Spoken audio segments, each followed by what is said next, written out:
anywhere in the country you want. You want to look at those cities that have let crime get out of control? That's what happens. We're better than that in this state. Kansas City's better than that. St. Louis is better than that. Too many good people up there wanting to do good things every day for that city. And let it be destroyed by criminal activity. We don't need any more young officers. Take a bullet in the head. We need to make sure we give them the tools they need to be protected. We all need to stand up behind them. Last year, we proposed legislation. We'd work with the African American community, the clergies, civic leaders across the state, mayors across the state, to get done last year that would help fight violent crime. That didn't get done. I was very disappointed that getting done because it was really tools that could help in situations as we see today. And we're going to do everything we can to make sure we get that legislation done. Today, I will also be signing Senate Bill 600 relating to dangerous felonies in Missouri. The major part of this bill is the offense of conspiracy. Senate Bill 600 independently criminalizes an agreement to commit a criminal offense. This allows law enforcement and prosecutors to hold individuals accountable that plan criminal enterprises. This bill also includes other key provisions to help address violent crime, including no probation for certain violent offenses, vehicle hijacking, criminalizing the use of force to steal a vehicle, increasing the range of punishment for unlawful possession of a firearm, and reduce barriers to bring criminal gang members to justice. This legislation is a large step towards safety and justice for our communities. However, there is a lot more to be done. These tools are just the beginning of the work that needs to be done to fight violent criminals. We will continue working together to identify solutions, address crime, especially violent crime, and to keep Missourians safe. I also, yesterday when I left the hospital, one of the things, I know there was an article written over the weekend about when I asked for prayer for the family. One of the papers wrote an article about that. It wasn't enough. It shows you the difference between somebody that believes in the power of prayer and somebody that doesn't. But for everybody in Missouri, I want them to know that one of the things that family asked for was us pray together. And I was more than happy to do that as the governor of the state of Missouri, to be with that family for that special time that they asked for that for the healing of their son. I have always been a strong supporter of education, and these were extremely difficult decisions I never thought I would have to make a few months ago. As a father of a teacher, I know that being an educator today is not an easy job. During my legislative career, I have consistently voted for fully funding the education formula. Prior to COVID-19, we funded education at its highest level in Missouri's history. And also, one of our priorities of this year was to start looking at ways to increase teacher pay. As difficult as these decisions are, we're experiencing an unprecedented economic downturn, which means we have to make unprecedented adjustments to our budget. However, as I said last week, we are hopeful the economy will bounce back quickly and that we may be able to release some of the funds as the year goes on. In the short term, we are able to utilize federal funds to help school districts with the challenge of COVID-19. Today, Commissioner Van Dieven is here to share more about how DESE is using the CARES Act funding to help Missouri schools and students. Commissioner?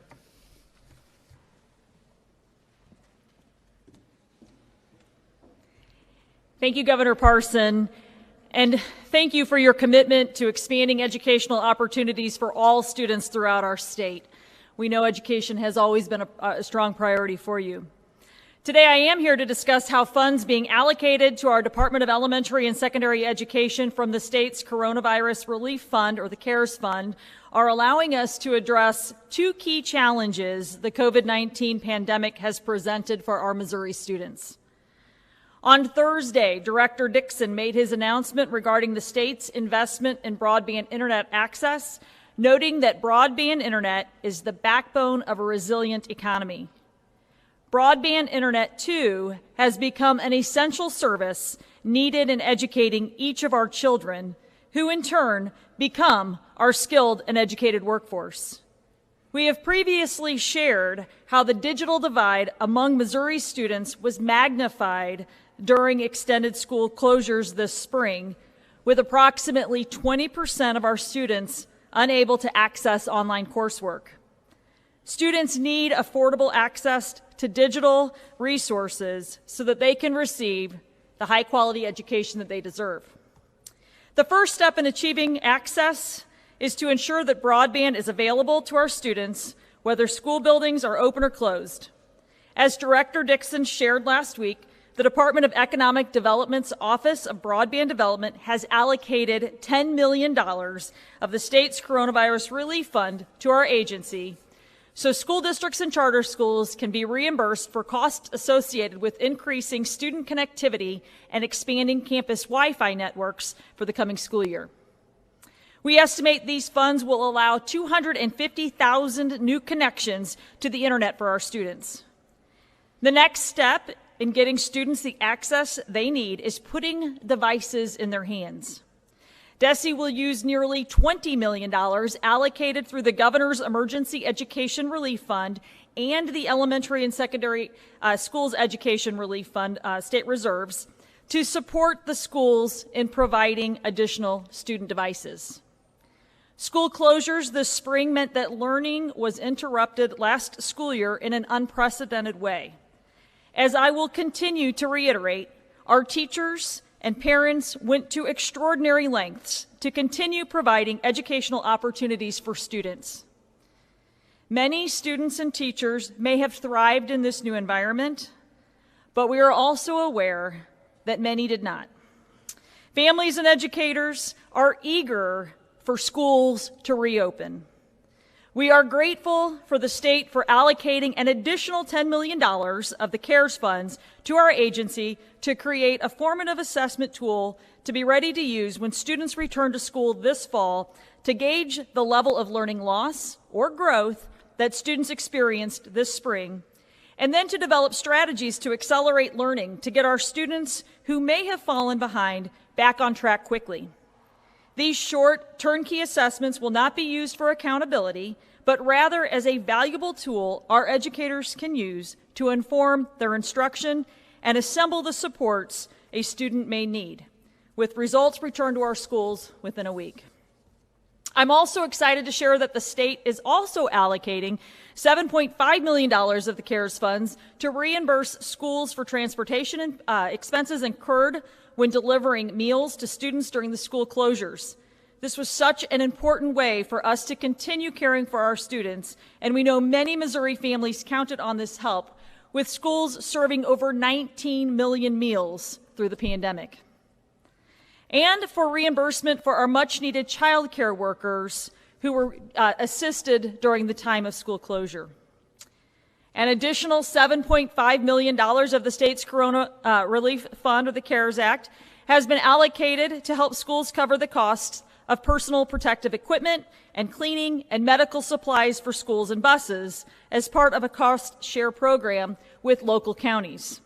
So in summary, the funding outlined will direct approximately $55 million towards K-12 education. We are very grateful for the support, as I can think of no better investment than an investment in our future generation. Thank you.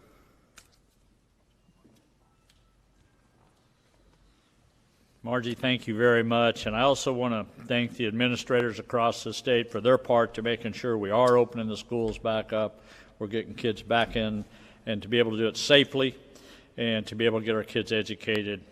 And I look forward for that opening at first day of school, as many other young kids will also on that day.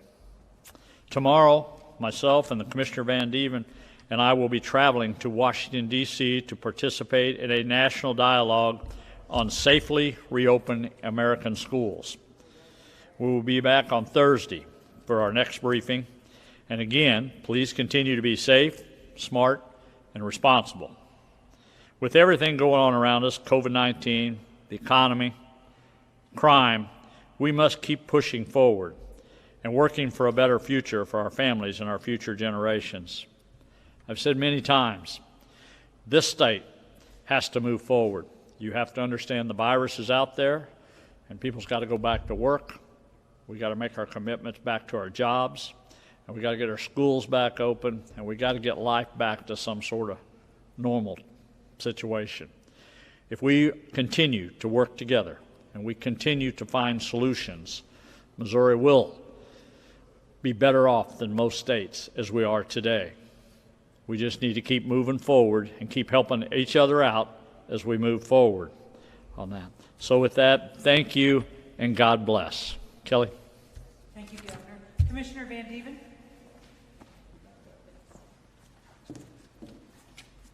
Jack. Hi. What's the rationale for not implementing a mask requirement for all students returning to school this fall? It's local control. So we'll be sending out some guidance on that, and the local officials will be making those decisions in consultation with their local health officials.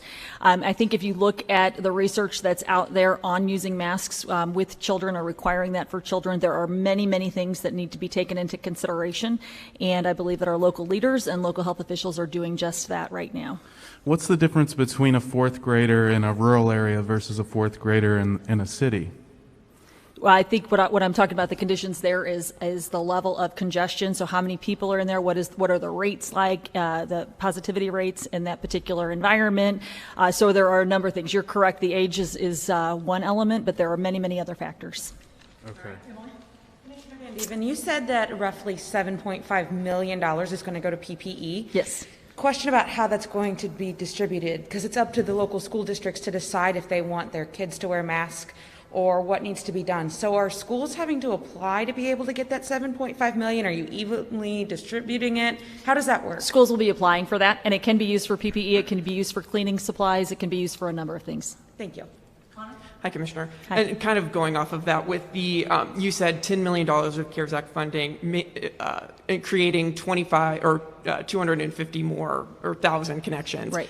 Where are we going to see that? Where is the priority of getting those connections? Or is that more rural or urban? Or I would say that if you look at the map, you'll see, if you go out to the broadband site where they're doing this study, you'll see that it is dispersed throughout the state. I think you've nailed two of the primary areas of concern right now in our deep urban areas and our deep rural areas. Those will probably be our first layers of priority, but it is pretty expansive across the entire state. And I had one more question, sorry. And just moving forward, of course, are you considering, or is your department working on plans in the case that we do have to see, or we see another big spike and we have to shut things down? Are you making plans for next school year about a potential statewide school closure? I think everything that we're doing right now is based on multiple scenarios. So always trying to, again, plan for the worst and always hoping for the best. So right now we're not anticipating any kind of a statewide closure, but we do recognize that there will be pockets of resurgence that we may see, and planning for every possibility. Thank you. All right, thank you, Commissioner. Thank you. Dr. Williams? I want to invite all of you and your colleagues and loved ones. We will be doing testing tomorrow in Cole County, Tuesday, Wednesday, and Thursday, and also Butler County. We've done 40 counties so far, and we'll be here tomorrow. So if you'd like to be tested, or any of your colleagues, you just have to be a Missouri resident and register 1-877-435-8411, and you can register, and we have openings still available. So any of you who'd like to do that, please avail yourself of that opportunity. Again, we continue to test robustly. We've just finished our testing last week down in southwest Missouri. I did 2,000 tests, and those cumulative results should be available, I would think, by Wednesday.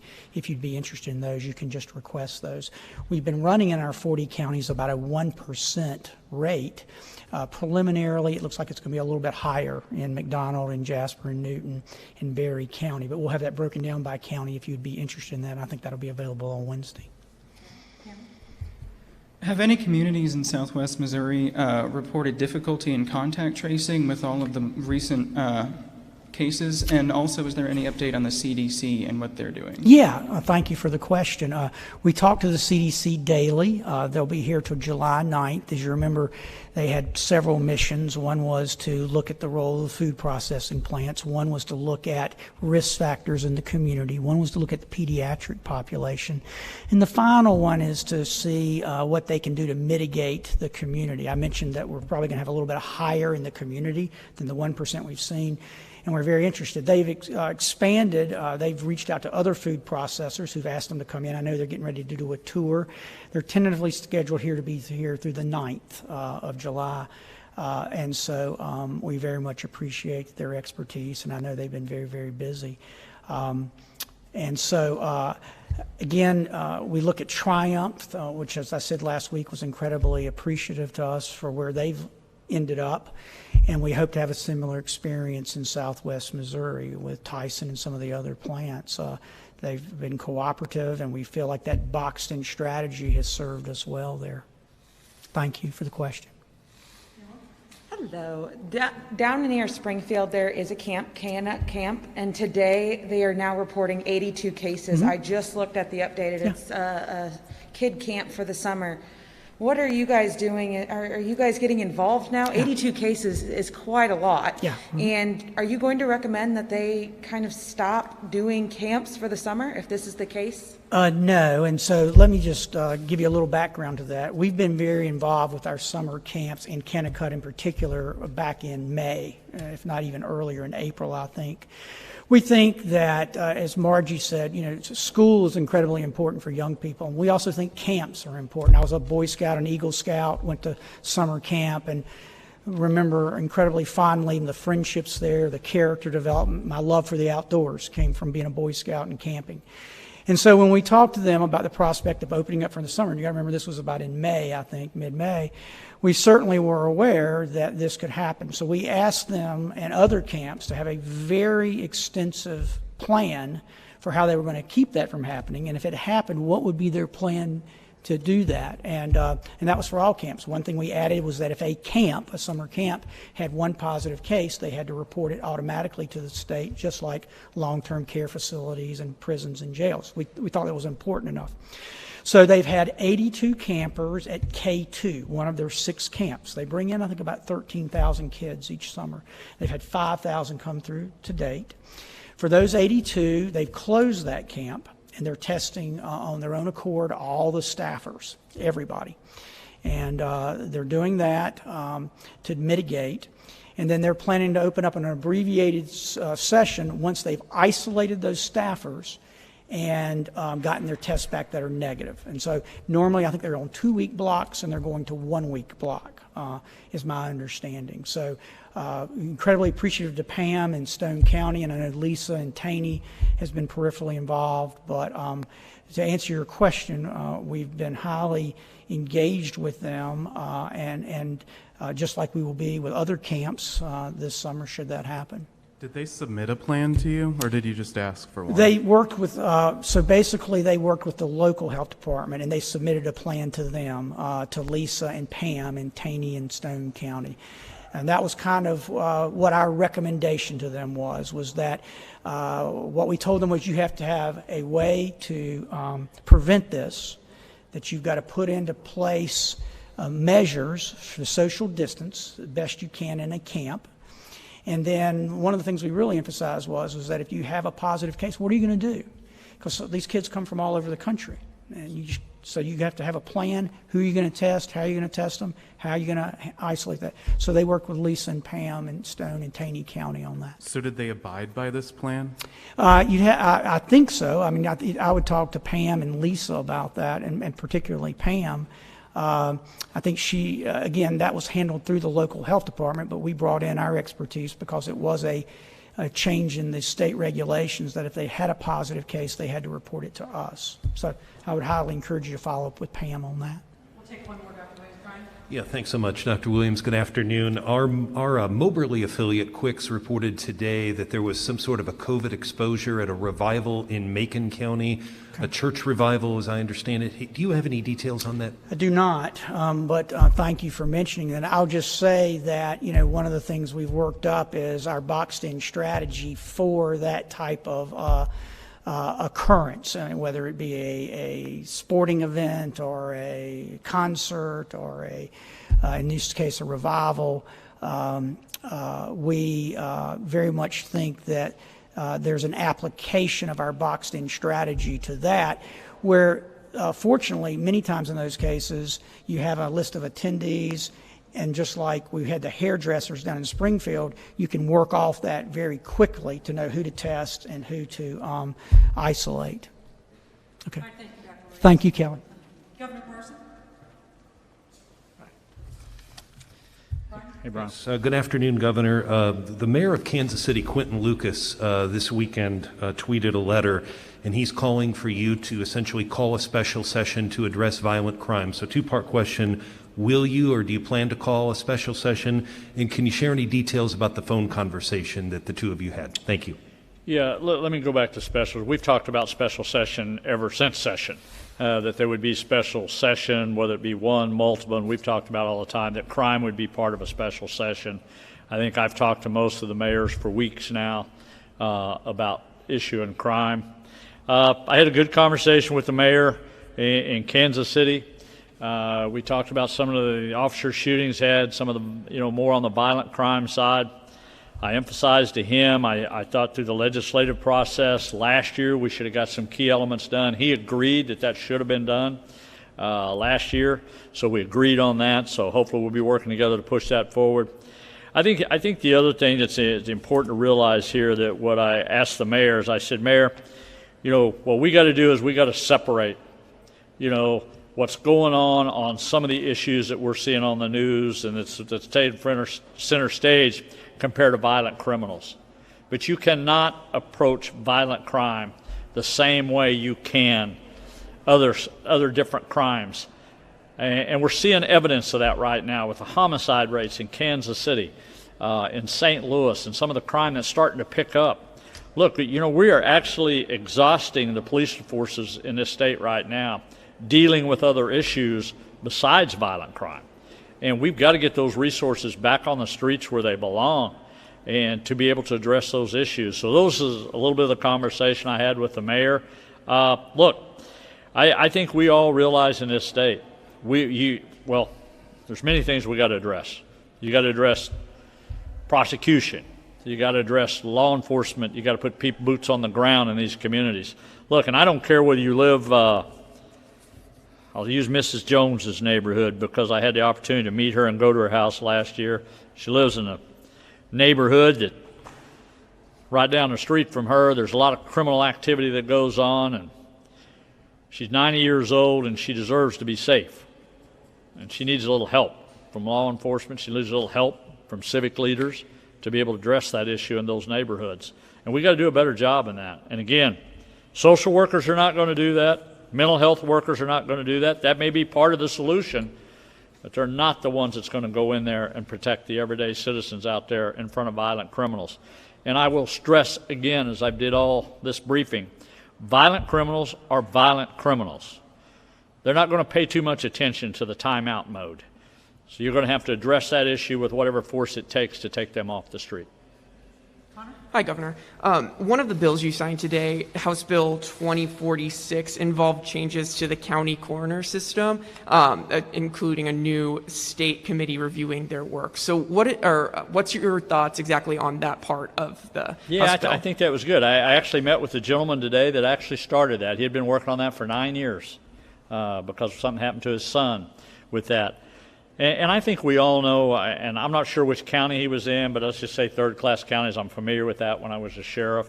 You know, one of the things we've always done, we've been trying to make more training available for county coroners for a long time and make it much more of a professional agency than what it once was. Because years ago, you could be elected to county coroner and really not have any kind of background whatsoever.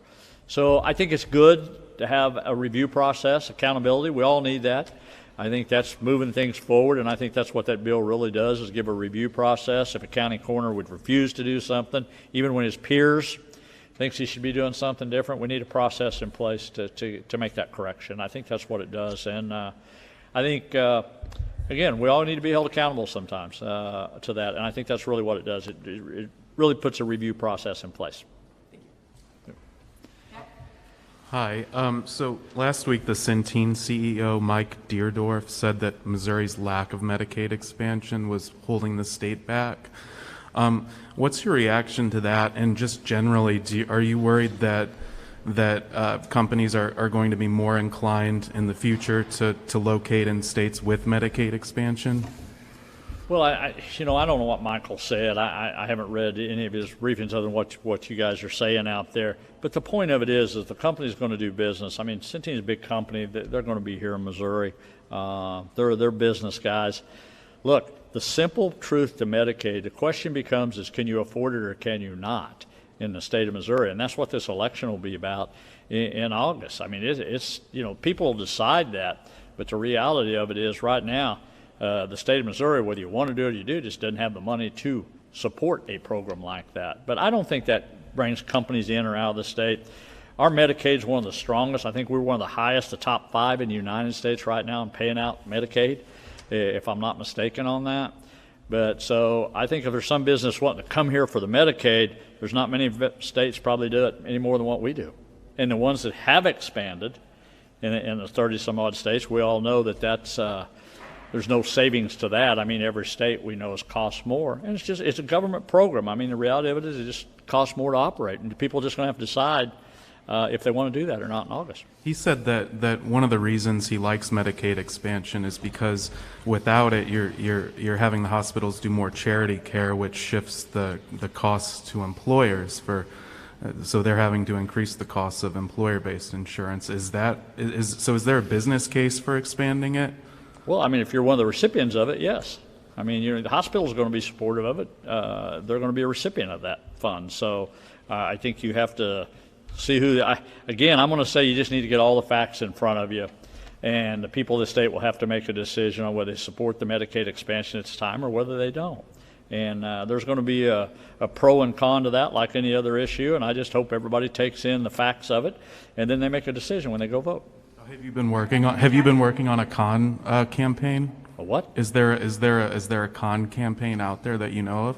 Let me tell you, the only thing I've been working on is COVID-19, the safety of Missourians, crime, and being governor of the state of Missouri. Okay. I don't know what else is going on out there other than that right there. Those are my main focuses right now. Governor, I've received a couple of messages and emails about long lines at DOR offices. Yeah. Is there any way that you might push the state deadline back for taxes? Because they're saying that they're standing in long lines and there is no way for them to make appointments at some of these offices. Yeah. Now you're talking about for the vehicles, or you're talking about for income tax? Let me clarify what's your question you're asking there. I see how it could be confusing. Let's do income tax because they're more concerned about you possibly, if you could, push it back. Yeah, I think we're trying to address both issues, maybe to answer that question also. We know the problem with DMVs there. We're trying to make that where it's more tech-friendly, where we can get on that. You know, we somewhat, again, by postponing all of that, that was a lot. And for people to come back, and then you kind of got the restrictions where you got to do the 6-foot distance and everything. Creates a little bit of a time there, and we're just because we just backlogged it, we give everybody the opportunity not to do it, and now it's catch-up time. But as far as I know right now, we're not planning on moving the date back, as far as I know. But again, I think we're going to try to move more forward as much as we can. Look, whether it's DMV, whether it's the taxes, whether it's school, we got to keep moving forward as a state. I mean, the longer we keep delaying things, they're just going to be accountable for it at the end of the day. So it just creates more problems when you do that on that.